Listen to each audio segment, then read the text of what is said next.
오늘도 또 주님을 예배하기 위해서 이 자리에 나오신 한 분 한 분 하나님께서 얼마나 기뻐하고 계심을 믿습니다. 비록 날씨가 매우 좀 덥지만 그럼에도 불구하고 주님을 사모해서 그 마음을 가지고 이렇게 예배로 나온 한 사람 한 사람을 하나님께서 오늘 또 예배를 통해서 또 새 힘을 주시고 또 이렇게 시원하게 하시는 그 은혜를 허락하시는 시간이 될 줄 믿습니다.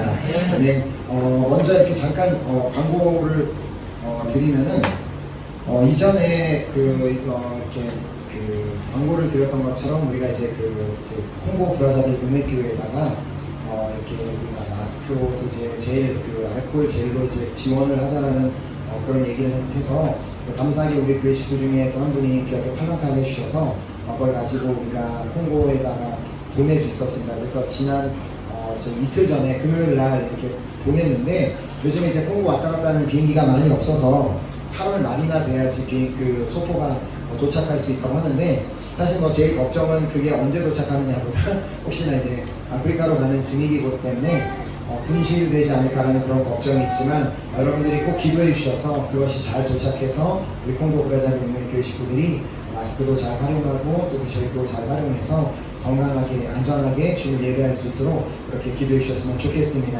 그리고 또 우리가 참 너무나 감사한 거는 우리도 이제 작은 공동체이지만 우리가 감사하게 우리가 이전에 이제 리더들 모임을 통해서도 얘기를 했었던 것처럼 우리가 이제 콩고 브라자빌 은혜교회 이렇게 교회를 이렇게 새로 이렇게 계약을 해서 사용을 하는데 월세를 내야 되는데 거기는 교회 자체에서 그런 걸 낼 수 있는 능력이 없어서 우리 교회에서 지원을 해주기로 했습니다. 그래서 이제부터 매달 이제 정해진 금액을 적은 금액이나 우리에 비해서는 적은 금액이지만 거기는 이제 큰 금액이라서 그렇게 지원해 주기로 했으니까 우리가 이제 계속적으로 그렇게 우리가 마음껏 물질적으로도 이렇게 콩고 브라자빌 은혜교회를 지원할 수 있는 그런 복된 우리 공동체로 세워질 수 있기를 간절히 소망합니다.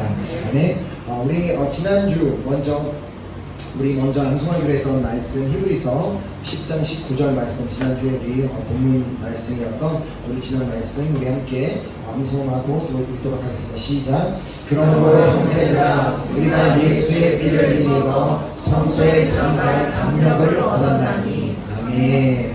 그리고 이번 주 암송 말씀은 마태복음 5장 3절 말씀입니다. 시작. 심령이 가난한 자는 복이 있나니 천국이 그들의 것이니로. 아멘.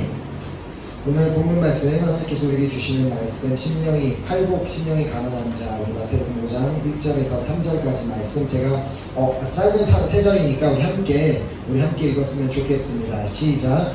예수께서 무리를 보시고 산에 올라가 앉으시니 제자들이 나아온지라 입을 열어 가르쳐 이르시되 심령이 가난한 자는 복이 있나니 천국이 그들의 것이니요. 아멘. 제가 잠깐 기도하고 말씀 받겠습니다. 하나님 감사드립니다. 오늘도 저희들에게 귀한 복된 생명을 허락하셔서 그 생명을 가지고 주님 앞에 나와 예배드리게 하심을 너무너무나 감사드립니다. 하나님 아버지 무더운 날 우리를 또 이 귀한 예배 자리로 인도하셨을 때는 반드시 우리 한 사람 한 사람에게 주시고자 하는 당신의 귀한 말씀이 있기 때문에 우리를 인도하셨음을 믿습니다. 우리 모두에게 들을 길을 허락하여 주시옵시고 우리 모두에게 열린 마음을 허락하셔서 하나님께서 나에게 직접적으로 말씀하시는 그 음성을 아멘으로 받아서 그 말씀이 우리 삶 가운데 열매 맺히는 놀라운 시간 될 수 있도록 인도하여 주시옵소서. 예배를 마치는 시간까지 함께 하시고 인도하실 주님을 믿고 감사드리오며 살아계신 예수 그리스도의 이름으로 간절히 기도드렸습니다. 아멘. 아멘. 여러분들이 이제 이렇게 설교 제목을 보시면서 아셨겠지만 또 본문 말씀을 보면서 아셨겠지만 하나님께서 이미 이렇게 우리 뽕피너먼 기간 동안에도 이미 감동을 주셔서 이 팔복에 대한 이 말씀을 나누라는 그 감동을 주셨는데 계속해서 이제 기도하면서 준비하던 가운데 이제 오늘 다시 오늘부터 시작하라는 그 감동을 주셔서 이제 앞으로 이제 팔복이기 때문에 오늘부터 첫 번째 복, 두 번째 복을 쭉 이제 살펴보면서 8주간 이 마태복음 5장에 기록된 이 복에 대한 말씀을 나누려고 합니다. 자, 그래서 오늘은 먼저 이제 그 첫 번째 복에 관한 이 3절 말씀을 이제 나누려고 하는데 그 본론에 들어가기 앞서서 먼저 이 예수님께서 이 팔복에 대한 이 말씀을 하신 그 배경을 먼저 우리가 함께 살펴보고 그 다음 오늘의 주제를 살펴보도록 하겠습니다. 자, 먼저 우리가 1절을 보면 예수께서 무리를 보시고 산에 올라가 앉으시니 제자들이 나아온지라. 자, 이 말씀에 보면 예수님께서 우리가 자신에게로 막 이렇게 몰려드는 모습을 보시고 그리고는 산에 올라가서 앉으셨다고 그렇게 우리에게 정보를 주고 있습니다. 이렇게 산에 앉아서 예수님께서 가르치신 내용이기 때문에 이 마태복음 5장부터 7장까지 이어지는 긴 예수님의 그 설교 말씀이 그것을 산상수훈이라고 그렇게 우리가 부르고 있습니다. 자, 이때 예수님의 그 산상수훈, 그 예수님의 가르침을 듣기 위해서 정말로 어마어마한 사람들, 어마어마한 인파가 몰려들었음을 우리가 바로 앞장에 있는 4장 25절에서 우리가 보게 됩니다. 25절에 보면 갈릴리와 데가볼리와 예루살렘과 유대와 요단강 건너편에서 수많은 무리가 따르니라. 자, 어제도 이제 기도 모임을 통해서 말씀을 드렸지만 예수님께서 공생의 기간 동안 하셨던 사역 중에 주된 사역 3가지가 있었습니다. 자, 그 사역이 무엇이었는지를 이제 23절을 보면 나오는데 예수께서 온 갈릴리에 두루 다니사 그들의 회당에서 가르치시며 천국 복음을 전파하시며 백성 중에 모든 병과 모든 약한 것을 고치시니. 자, 예수님의 주된 사역이 뭐라고요? 가르치시는 것, 그리고 복음을 전파하시는 것, 그리고 병과 약한 자를 고쳐주시는 것, 이 3가지를 주된 사역으로 하셨습니다. 자, 이렇게 예수님께서 온 갈릴리를 다니시면서 계속해서 말씀을 가르치시고 그 천국 복음을 가르치시고 그리고 모든 약한 자들, 병든 자들을 고쳐주시는 것에 대한 소문이 났고, 그래서 그 예수의 소문을 듣고 내가 저 사람을 만나면 나도 치유함을 받지 않을까라는 그런 마음으로 많은 사람들이 아픈 자를 데리고 예수님 앞에 몰려오게 되었습니다. 자, 아까 25절에서 본 대로 그 소문을 들은 사람들이 정말 원근 각지에서 다 이렇게 몰려왔음을 보게 됩니다. 다시 보면은 25절에 보면 갈릴리와 데가볼리와 예루살렘과 유대와 요단강 건너편에서 수많은 무리가 따르니라. 자, 여기서 나오는 이 지역 이름을 이제 잠깐 한번 이제 살펴보도록 하겠는데요. 이제 여러분들의 이해를 돕기 위해서 이렇게 직접 그림이 잘 보일지는 모르겠지만 이렇게 그 이스라엘의 전체는 아닙니다. 이스라엘의 이제 북쪽 지역을 이제 나타내는 이제 그 그림을 갖고 있는데 여기 보이는 호수가 갈릴리 호수입니다. 자, 그래서 이 먼저 이제 갈릴리에서 사람들이 왔다고 하는데 갈릴리라고 하는 것은 이 호수를 기준으로 이 서쪽 지역, 여기가 갈릴리 지역입니다. 주로 예수님께서 활동하셨던 그 지역이고요. 그 다음에 데가볼리가 나오는데 데가볼리 역시도 지역 이름입니다. 동네 이름이 아니라 지역 이름인데 한국어로 번역된 이 데가볼리는 헬라어로 데카폴레오라는 단어인데 데카 플러스 폴레오가 이렇게 형성된 그렇게 만들어진 단어입니다.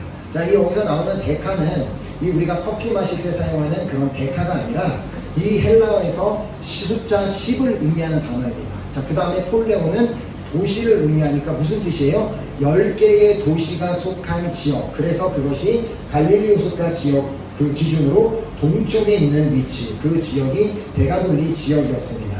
자, 그 다음에 예루살렘은, 자, 여기에 이제 나오는데 예루살렘은 여기 그 갈릴리 호수 기준으로 남서쪽에 있었고, 그 다음에 유대 지역은 여기에 있는 이 예루살렘이 포함된 이 지역이 바로 유대 지역이었습니다. 자, 그리고 또 아까 말씀해 보면 요단강 건너편에서 사람들이 왔다라고 얘기하는 것은 예수님이 주로 이 서쪽, 강 서쪽에서 사역을 하셨다면 요것이 요단강, 여기 써있죠. 요단강이라고 써있어서 강 건너편이면 이쪽, 반대편의 이쪽에서도 사람들이 예수님을 만나기 위해서 그 갈릴리 호수 주변으로 몰려왔음을 의미합니다. 자, 즉 그 예수님의 가르침을 듣기 위해 또 예수님께 병 고침을 받기 위해서 그때 당시에 동서남북 사방팔방에서 정말 많은 사람들이 예수님을 만나기 위해 찾아왔음을 의미합니다. 자, 그렇게 예수님께서는 사방에서 자신을 만나러 온 사람들을 데리고 산으로 가셨습니다. 자, 아까 우리가 1절에서 보았던 것처럼 예수께서 산에 앉으셔서 가르치셨다고 하는데, 근데 여기서 우리가 알아야 되는 것은 우리가 여기서 말하는 산은 우리가 보통 우리 대한민국 사람들이 생각하는 산과는 다릅니다. 자, 우리가 만약 대한민국 사람들이 생각하는 산이라면 거기에 많은 사람들이 몰려가서 가 있을 곳이 없습니다. 왜냐면 나무가 너무 많으니까 막 그 틈새가 있어야 되는데 그 갈릴리 호수 지역 주변으로 있는 산은 우리 대한민국 사람들의 기준으로 봤을 때는 산이 아니라 동산. 그래서 이렇게 높은 나무가 있는 것이 아니라 그냥 풀이 있고 이제 그런 낮은 나무들이 있는 자 그런 동산의 수준으로 여러분들의 이해를 돕기 위해 또 그 다음 사진을 갖고 왔는데 자 이런 모양입니다. 자 이렇게 막 나무가 높은 나무가 있는 것이 아니라 이런 분위기에 이렇게 그 산이었는데 그래서 예수님은 이렇게 그 자신을 따르는 그 어마어마한 사람들을 자신의 이제 그 산으로 데리고 가셨던 이유는 자신의 말씀을 듣기에 가장 적합한 장소이기 때문에 사람들을 그 산으로 데리고 가셨던 것입니다. 자, 그때 당시에는 지금처럼 무대가 있는 것이 아닙니다. 오페라처럼 막 무대가 되어 있고 교회처럼 잘 무대가 되어 있는 것도 아니고 음향 시스템이 되어 있는 것도 아닌 상황에서 그 어마어마한 사람들이 몰려와서 예수님의 말씀을 들어야 되는데 그 말씀을 집중해서 듣기 위해서는 어떻게 해야 되겠어요? 이런 그림으로 봤을 때 예수님이 이게 가장 낮은 곳에 위치를 하시고 나머지 수많은 사람들이 이렇게 언덕진 데에 쭉 둘러서 앉는다면 청중들의 입장에서도 예수님도 잘 보이게 되고 예수님의 음성도 잘 들을 수 있는 그런 최적의 장소로 예수님께서는 그 무리를 데리고 가셨던 것입니다. 자, 그리고 2절에 보면 조금 이제 특이한 내용을 기록하고 있는데 2절에 보면 입을 열어 가르쳐 이르시되 약간 문장을 보면 좀 이상하지 않습니까? 우리가 당연히 말을 하려면 입을 열어야 됩니다.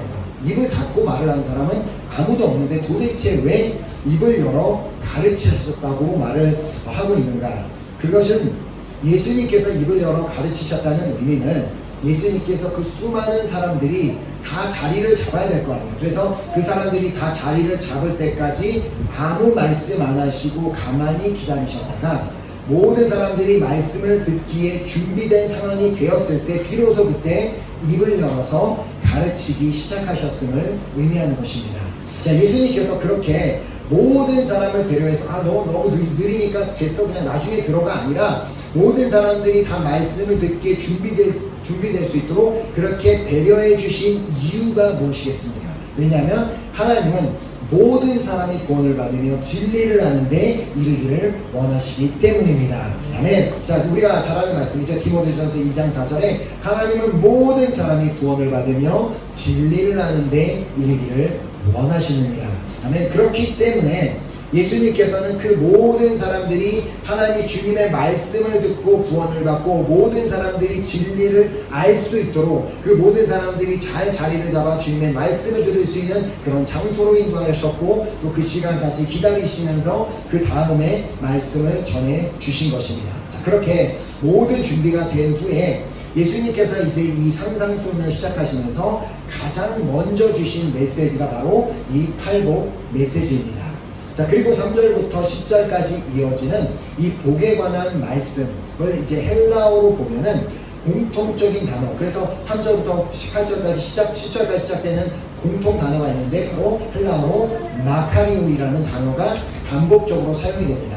자, 우리나라 말로는 이제 성경을 보면 심령이 가난한 자는 복이 있다, 애통하는 자는 복이 있다, 뭐 이렇게 하면서 이게 여러 가지 말이 나오는데 이 헬라어의 경우는 3절부터 10절까지 다 똑같이 마카리오이라는 단어로 시작하고 불어의 경우에는 으흐라고 해서 행복하다 뭐 이런 뜻을 갖고 있는 으흐라는 단어로 다 시작이 되고 영어의 경우에서는 blessed 그래서 축복받은 그 단어로 다 똑같이 시작되는 것을 볼 수 있습니다. 자, 이 단어 자, 마카리오이라는 이 단어의 의미는 복 받은 자 그리고 행복한 자라는 의미를 가진 단어입니다. 자, 근데 그 당시에 사용했던 이 헬라어의 뜻을 좀 더 이제 그 당시에 사람들이 사용했던 그 단어 자체의 뜻을 찾아보니까 이것은 그냥 일반적인 사람들이 나는 복 받은 자야, 나는 행복한 자야라고 말할 수 있는 그 정도가 아니라 이것은 초자연적인 복을 받은 자 그리고 초자연적으로 행복한 자를 의미하는 단어가 바로 이 마카리오이라는 단어였다는 것입니다. 자, 예수님께서 이와 같은 단어를 주님께서 사용하셨던 이유가 있다면 그때 당시에 그 예수님 앞에 몰려와서 가르침을 받고 있던 그 수많은 사람들 중에는 실제로 이 마카리오이 정말 초자연적인 복과 초자연적인 그 행복을 누리고 있는 사람들이 그 자리에 있었기 때문입니다. 자, 본문 앞에 있는 24절 말씀을 보면은 그의 소문이 온 수리아에 퍼진지라 사람들이 모든 앓는 자 곧 각종 병에 걸려서 고통당하는 자 귀신 들린 자 간질하는 자 중풍병자들을 데려오니 그들을 고치시더라. 자, 그 자리에서 예수님의 가르침을 받고 있었던 사람들 중에서는 여기 방금 우리가 읽은 말씀처럼 의학적으로는 이제 치유받기 힘든 병으로 고통당하던 자들도 있었고, 그리고 귀신 들려서 괴로운 삶을 살고 있었던 자도 있었고, 그리고 간질로 인해서 본인도 너무 힘들고 가족들도 다 어려운 삶을 살고 있었던 사람도 있었고, 또 혼자서는 아무것도 할 수 없는 중풍병자였지만 예수님을 만나는 동시에 예수님을 통해서 그분으로 나오는 초자연적인 그 능력으로 말미암아 깨끗함을 받고 그 자리에서 말씀을 받고 있는 자들도 있었다는 것입니다. 자, 그들은 다 하나같이 그 예수님을 만남으로 말미암아 초자연적인 경험을 했던 사람들입니다. 자, 그 어디에서도 경험해 보지 못한, 아니 경험해 볼 수도 없는 그냥 어떠한 사람을 찾아갔더니 그 사람이 의사도 아니고 누구도 아닌데 그분을 찾아갔더니 그분을 만나서 그분이 자신에게 안수해주고 기도해주시고 한마디 말씀만 했는데 그냥 그 병이 완전히 치유함을 받게 되는 그런 놀라운 복을 받았던 사람들이 그 자리에 있었다는 것입니다. 자, 자신의 병에서 자유함을 얻게 된 그들이 과연 어떤 마음이 있었을까요? 너무나 행복하지 않았을까요? 자, 예를 들어 혼자서는 정말 아무것도 할 수 없는 중풍병자. 자, 그래서 가족이 밥을 먹여줘야 되고 화장실 가는 것도 도와줘야 되고 모든 일거수일투족을 다 가족이 책임져야 해서 속으로는 너무나 미안하고 힘들게 그렇게 매일매일 살았던 중풍병자가 예수님을 만나고 예수님께 깨끗하게 치유함을 받았을 때 손이 움직여지고 다리가 움직여지고 앉았다 일어나게 되는 그것을 경험했을 때 그 치유받은 사람이 얼마나 기쁘고 행복했을지는 우리의 입장에서는 도무지 상상조차 할 수 없는 그런 행복과 기쁨을 그가 누렸을 것입니다. 자, 그렇게 그 자리에서 말씀을 받는 자 중에는 그런 예수님의 초자연적인 그 복을 받아서 치유함을 받음으로 정말 이전에는 경험해보지 못했던 초자연적인 행복을 누리고 있는 자들도 있었지만 그런 경험이 없이 그냥 주님 앞에 몰려와서 그냥 주님의 말씀을 듣고 있는 사람들도 있었을 것입니다. 자, 바로 그런 그들을 향해 예수님의 산상수훈이 시작되었던 것입니다. 자, 그 산상수훈은 팔복에 관한 말씀으로 시작하시며 먼저 가장 첫 번째로 심령이 가난한 자가 복이 있다라는 말씀으로 시작하십니다. 자, 본문 3절에 보면 심령이 가난한 자는 복이 있나니 천국이 그들의 것이며. 자, 다시 원어적인 헬라어로부터 이 해석을 다시 해본다면 복받은 사람이란 심령이 가난한 자다. 왜냐하면 천국이 그들의 것이기 때문이다라고 우리는 볼 수 있습니다. 자, 예수님께서 이 청중들을 향해 복받은 사람에 대한 말씀을 그들에게 하여 주셨다면 왜 하셨겠어요? 그 뜻은 예수님께서는 당신의 말씀을 듣고 있는 모든 사람이 다 복받은 사람이 되기를 원하셨기 때문입니다. 또한 당신의 말씀을 듣고 있는 모든 사람들이 행복한 자가 되기를 원하셨기 때문에 이 가르침을 그 자리에서 주셨습니다. 자, 그것도 그냥 복 있는 자도 아니고 그냥 행복한 자가 되는 것이 아니라 초자연적인 복을 받은 자, 그리고 초자연적인 행복한 자가 되기를 원하셨기 때문에 그 자리에서 이 중요한 메시지를 그들에게 주셨던 것입니다. 자, 그렇다면 과연 아까부터 얘기한 이 초자연적인 복을 받는다는 것이 무엇을 의미할까요? 물론 그 자리에서 질병을 치유받은 사람들, 예수님의 그 초자연적인 능력으로 말미암아 도무지 나을 것 같지 않았던 중풍병이 나음을 받고 안진뱅이가 일어나게 되고 맹인이 눈을 뜨게 되고 하는 그런 치유, 그런 것만이, 그런 복을 받은 것이 초자연적인 복을 받은 사람이라고 말하기는 어렵습니다. 그러나 우리가 이 자리에 있는 우리 모두 역시도 그때 당시에 그 자리에 있었던 사람들 뿐만 아니라 이 자리에 있는 우리 역시도 똑같이 이 초자연적인 복을 받은 사람들인데, 우리가 여기서 말하는 우리가 받은 이 놀라운 그 말로 표현할 수 없는 그 어마어마한 복이 바로 예수 그리스도입니다. 자, 세상 사람들은 전혀 알지 못하고 인정하지 못하는 그 복을 우리는 받았습니다. 자, 초자연적인 방법으로 예수님께서는 이 땅에 오셨고, 이 땅에서 사역하시는 동안 수없이 초자연적인 기적을 행하여 주셨고, 또 주님께서 십자가에 달려서 잔인하게 돌아가시기는 했지만 초자연적인 능력으로 3일 만에 다시 살아나는 것을 우리에게 친히 보여주셨습니다. 자, 그 주님이 바로 그 초자연적인 능력을 가셨던 그 주님께서 우리를 위해서 오셨고, 우리를 위해서 죽으셨고, 우리를 위해서 부활하셨습니다. 자, 이것이 바로 우리가 초자연적인 복을 받은 사람이 되었다는 이유입니다.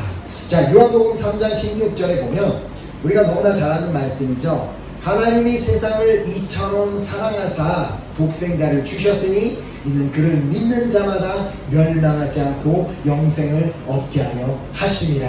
아멘. 우리가 받은 그 복 중에 어마어마한 말로 표현할 수 없는 엄청난 복이 있는데 그게 뭐라고요? 구원을 받게 되는, 영생을 받게 되는 그 복을 받았다는 것입니다. 또한 그 다음 17절에도 보면 하나님이 그 아들을 세상에 보내신 것은 세상을 심판하려 하심이 아니요 그로 말미암아 세상이 구원을 받게 하려 하심이라. 아멘. 이처럼 우리는 예수 그리스도를 통해 이 어마어마한 복을 받은 자들이 되었습니다. 자, 우리가 영생을 얻게 되는 복을 받게 되었고, 우리가 구원을 받게 되는 그 복을 우리는 다 받았다는 것입니다.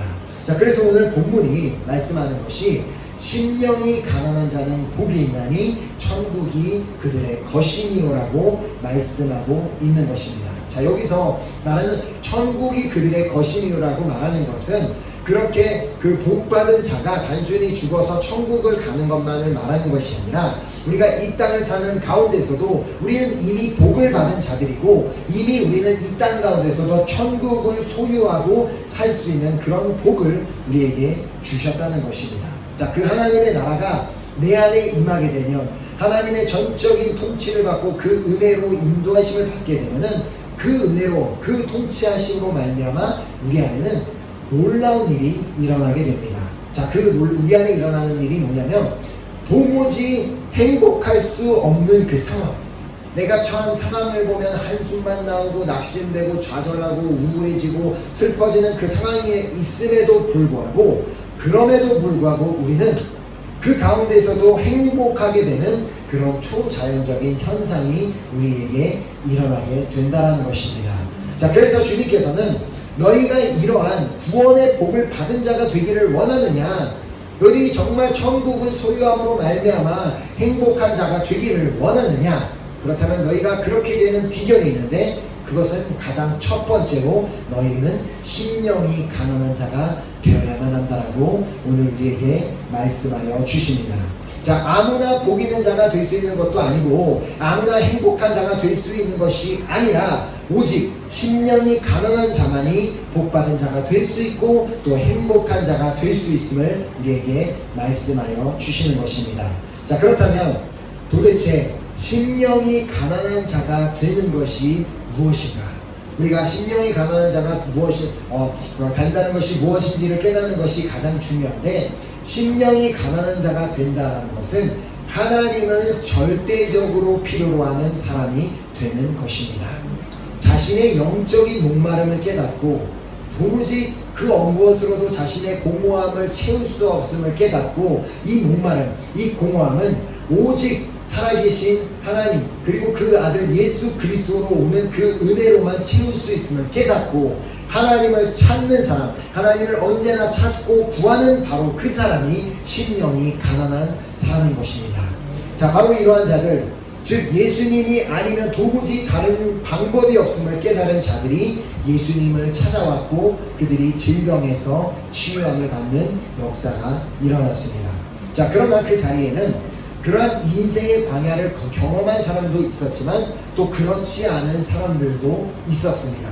자, 그 수많은 병자들, 그들은 인생 가운데 자신이 그렇게 아플 거라고 생각하지 못했고 그렇게 고통 가운데 살게 될 것이라고 한 번도 상상해 보지 못했지만 인생의 광야를 갔던 사람, 광야길을 걸어봤던 사람들도 있지만 그 자리에서는 인생에서 어떻게 보면 한 번도 문제를 만나본 적도 없고 어려움도 만나본 적도 없는 그런 사람들도 그 자리에 있었을 것이라는 것입니다.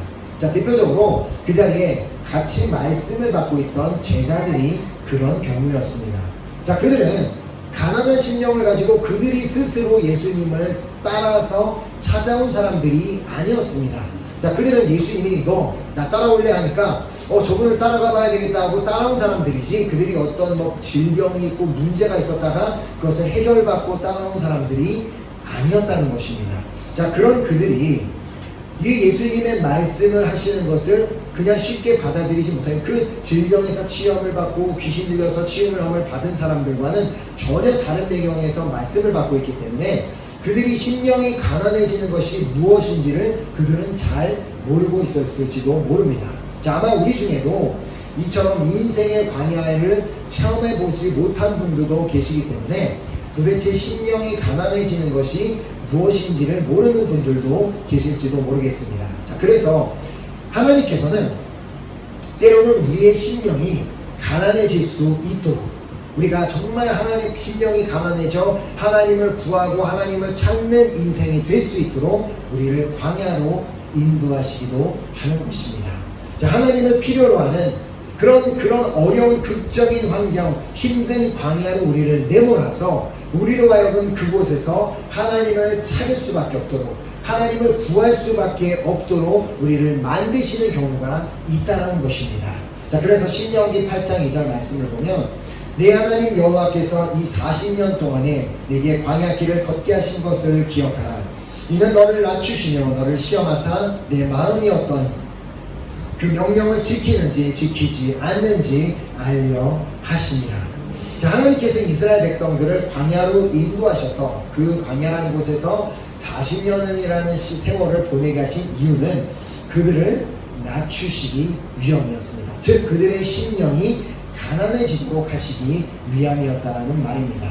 자, 그리하여 과연 그들의 심령이 가난해졌을 때, 그들이 그렇게 광야에 있을 때 그들이 그 가운데서도 여전히 하나님의 명령을 지키는지 지키지 않는지 시험하려고 또 알아보려고 하셨던 것입니다. 자, 이처럼 하나님께서는 때로 우리의 삶 가운데서도 우리를 광야로 인도하실 때가 있습니다. 영적인 어려움을 만날 때가 있고, 또 어떤 그 관계에서 어려움, 또 그 생활에서 재정적인 어려움, 또 어떤 뭐 직장과 학업 가운데 수많은 어려움, 그런 우리가 각자가 속한 그 분야와 그 환경 가운데 그 삶 가운데서 광야로 인도하실 때가 있다는 것입니다.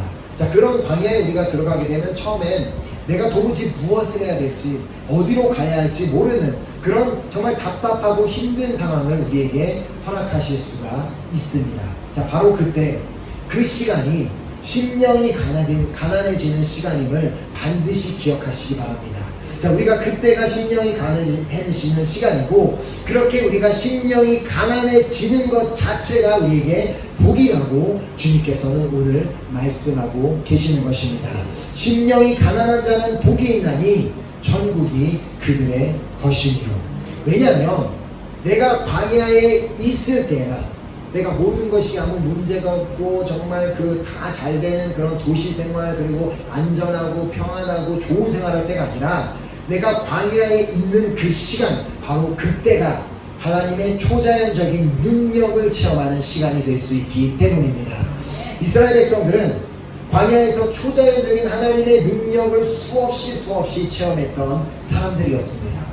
자, 광야에선 먹을 것이 없지만 하나님께서 만나라는 것을 내려주시는 그 하나님의 능력을 체험했고, 또 그들이 고기가 먹고 싶을 때 그들에게 고기를 보내주시는 그 하나님의 능력을 체험했고, 또 목이 마를 때 반석에서 물을 내시는 그 하나님의 능력을 체험했습니다.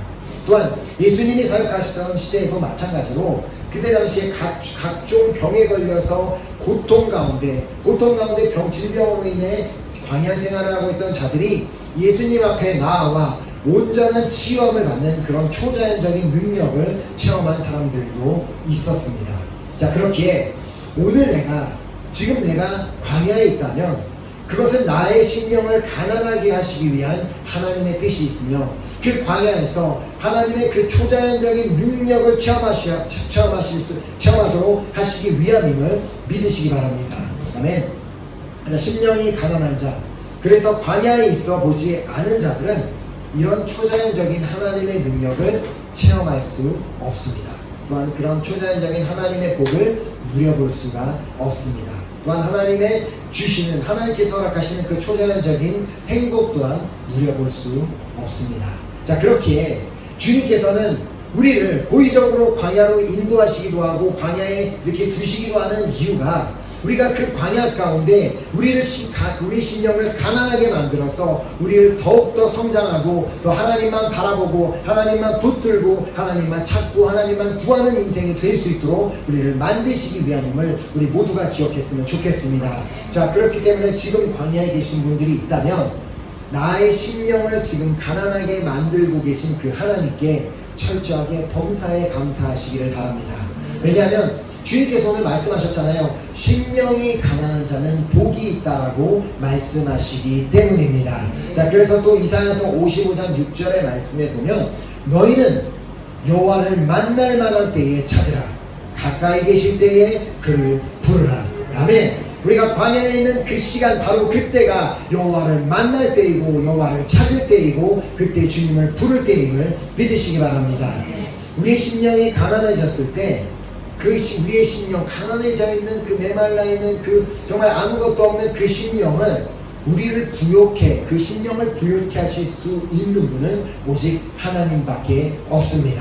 자, 우리 심령이 가난해져야지만, 우리 심령이 다른 것들로 가득 차 있고 막 나의 생각들, 나의 고집, 나의 자존심, 나의 모든 것들로 채워져 있으면 우리는 하나님을 자연스럽게 찾지 않게 됩니다. 자, 그러나 우리의 심령이 가난해지고 내 안에 뭔가를 자꾸 채워야 될 것 같은 그 갈망이 생겨질 때면 그때 비로소 우리는 하나님을 찾게 되고 하나님을 필요로 하게 되는 것입니다. 자, 이렇게 하나님을 찾는 자만이 천국을 소유한 자가 될 수 있습니다. 자, 예수님은 바로 이런 우리가 심적으로 심령이 가난해져 있는, 영적으로 목말라 있고 가난해져 있는 우리를 부욕해 하시기 위해서 스스로 가난해지셨던 분이십니다.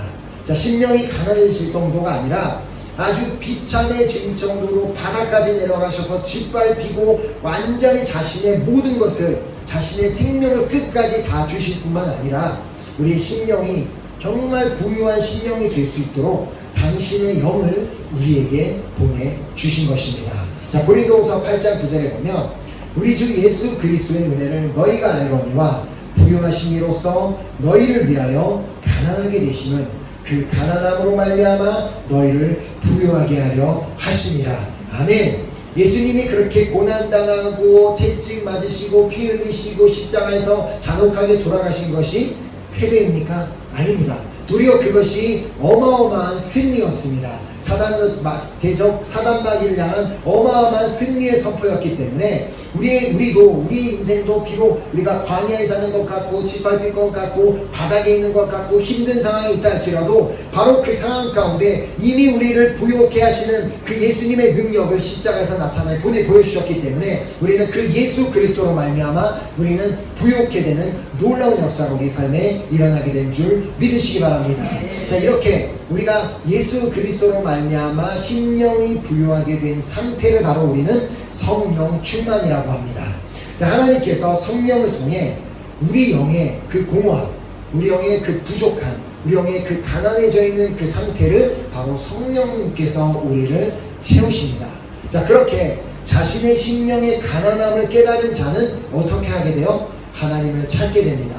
그리고 하나님을 구하게 되고 하나님의 도우심을 구하고 하나님의 은혜를 구하게 되고 하나님의 그 성령의 충만을 구하게 되기 때문에 그렇게 하나님을 찾는 자에게는 예수 그리스도를 통하여 약속하신 그 성령을 부어주심으로 말미암아 우리 심령이 부요한 심령이 되게 하여 주시는 것입니다. 자, 그렇기 때문에 우리에게 가장 중요한 것은 우리 심령이 먼저 가난한 심령이 되는 것입니다. 자, 우리 심령이 가난한 심령이 먼저 되지 않는다면 우리는 성령 충만을 체험할 수 없기 때문입니다. 자, 아까도 말씀을 드렸지만 자꾸 내 안에 다른 것들로 내 안에 것들을 채우려고 한다면 우리 성령님께서 역사하실 그 장소가 없어지게 되고 역사하실 수가 없기 때문에 우리가 완전히 철저하게 가난한 심령, 정말 하나님만이 필요하다는 고백, 하나님만을 찾겠다라는 그 믿음으로 우리가 주님 앞에 나아갈 때만 성령님께서 우리 안에 마음껏 들어오셔서 우리 안에 역사하실 수 있다는 것입니다.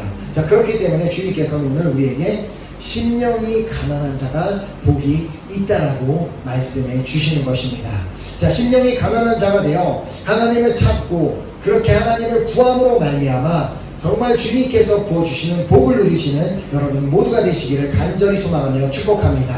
자, 성령 충만을 받는 것이 바로 초자연적인 복을 받는 사람이 되는 것이고, 우리가 성령으로 충만할 때 우리는 비로소 초자연적인 행복을 누리게 될 줄 믿으시기 바랍니다.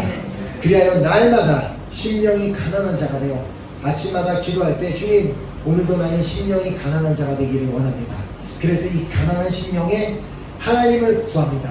성령님 내 안에 오늘 충만하게 내 안에 들어오셔서 성령님의 인도하심 따라 살게 하시고 성령님의 음성을 따라 사는 하루가 되게 하시고 내가 오직 주님의 것들만 가득하고 충만해져 주님의 말씀대로만 사는 하루가 되게 하여 주시옵소서. 그렇게 구하며 그렇게 주님 앞에 구하는 자가 될 때 그때 비로소 성령님께서 우리 안에 충만하게 역사하셔서 하나님의 나라를 소유한 복 있는 자 그리고 행복한 자가 되게 하실 것을 믿습니다. 아멘. 그렇게 정말 하루하루 살아가는 동안 늘 정말 심령이 가난한 자가 되어 정말 하나님의 나라를 소유한 복 있는 자 그리고 행복한 자가 되시기를 예수 그리스도의 이름으로 축복합니다. 아멘. 이 시간 우리 찬양팀 나오셔서 우리 함께 찬양하고 우리 같이 우리 결단하는 기도하는 시간 갖도록 하겠습니다.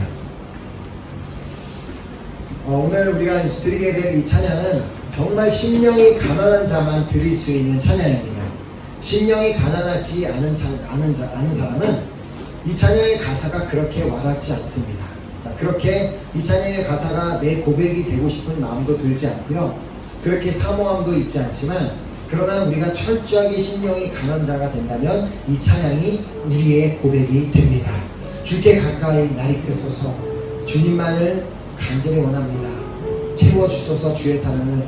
정말 그 진정한 찬양을 드릴 수 있도록 목마른 나의 심령 주님을 부르니 나의만 만져주소서. 주님만을 원합니다. 더 원합니다. 나의만 만져주소서.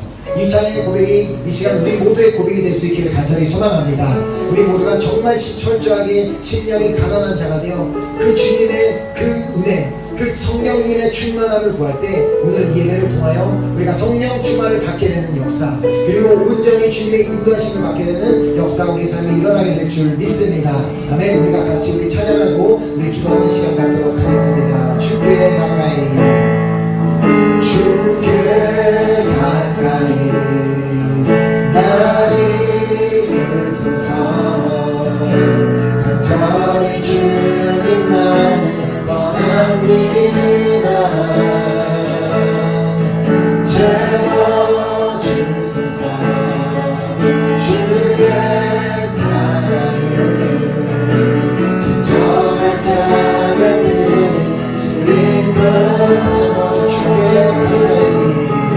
주께 가까이 나를 끄소서 간절히 주님만 원합니다. 채워주소서 주의 사랑을 진정한 자가 되는 주님과 목마른 나의 영혼 주를 부르니 나의 맘 만져주소서. 주님만을 원합니다. 더 원합니다. 나의 맘 만져주소서. 다시 한번 이 찬양을 우리가 들을 때 우리가 때로는 우리 중에 누군가는 이미 광야 길을 걷고 있는 분들도 계실 수도 있고 앞으로 광야 길을 만날 수 있는 분들도 계실 수 있습니다. 그러나는 우리가 하나님께서 우리를 그렇게 광야로 인도하시는 것은 우리를 그냥 내버려 두시는 것이 아니라 우리 심령이 가난한 심령이 되게 하기 위해서 우리를 그렇게 인도하심을 반드시 기억하셨으면 좋겠습니다. 주님, 내가 그 광야의 길을 갈 때 기도하고 한숨 쉬고 힘들어하는 것이 아니라 계속해서 이 찬양의 고백이 나의 고백이 되어 그 광야 가운데 주님을 구하는 나의 삶이 되기를 간절히 소망합니다. 그 광야 가운데 나를 채워주시는 초자연적인 주님의 은혜를 누리는 나의 삶이 되기를 원하고 초자연적인 행복을 누리는 나의 삶이 되기를 간절히 소망하오니 이 시간 내 안에 역사하여 주시옵소서라는 그 귀한 고백을 가지고 우리 다시 한번 우리 찬양할까요? 주께 가까이 주께 가까이 나를 이끄소서 간절히 주님만을 원합니다. 채워주소서 채워주소서 주의 사랑을 진정한 찬양들이 숨이도록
아멘. 이 시간에 이렇게 기도할 때 하나님께서 정말 이번에 8주간 이 팔복에 관한 말씀을 우리 사랑하는 우리 은혜교회 식구들에게 주시는 이유는 하나님께서 바로 우리 은혜교회 식구들 한 사람 한 사람이 초자연적인 그 복을 받은 사람들이 되길 원하시기 때문이고 또 초자연적인 행복을 누리는 사람들이 되시기 위해서 우리에게 이 기회를 주셨음을 믿으시기 바랍니다. 하나님, 이 8주 기간을 지내는 동안 정말 나는 복받은 자가 되기를 소망합니다. 나는 정말 행복한 자로 거듭나는 시간이 되기를 소망합니다. 하나님, 그러기 위해서 오늘 먼저 심령이 가난한 자가 되라고 말씀하셨습니다. 하나님, 내가 정말 심령이 가난한 자가 되기를 소망합니다. 주님만을 필요로 하고 주님만을 찾고 주님만을 구하는 그 심령이 되기를 간절히 소망합니다. 내가 날마다 성령 충만하여 그 주님의 복받은 자로서 주님의 그 행복을 주님이 주시는 그 행복을 누리는 자가 되기를 간절히 소망하오니 하나님 날마다 내가 심령이 가난한 자가 되어 성령 충만을 받고 살아가는 내가 될 수 있도록 시간 가운데 난 심령 가운데 역사하여 주시옵시고 매일매일 나의 삶 가운데 그렇게 역사하여 주시옵소서. 이 8주간의 기간 동안 주님께서 놀라운 은혜를 허락하셔서 이 말씀을 받은 우리 한 사람 한 사람이 정말 초자연적인 복을 받은 자들이 되게 하여 주시옵시고 초자연적인 행복을 누리는 자들이 되게 역사하여 주시옵소서. 주여 3차원 주 앞에 기도하도록 하겠습니다. 주여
사람은 정말 심령이 가난한 자가 되어 정말 성령 충만을 받고 그 성령 충만함으로 말미암아 진정한 하나님의 복을 받은 자, 진정한 하나님의 행복을 누리는 우리 모든 은혜교회 성도님들 한 분 한 분 되시기를 예수 그리스도의 이름으로 축원합니다. 아멘.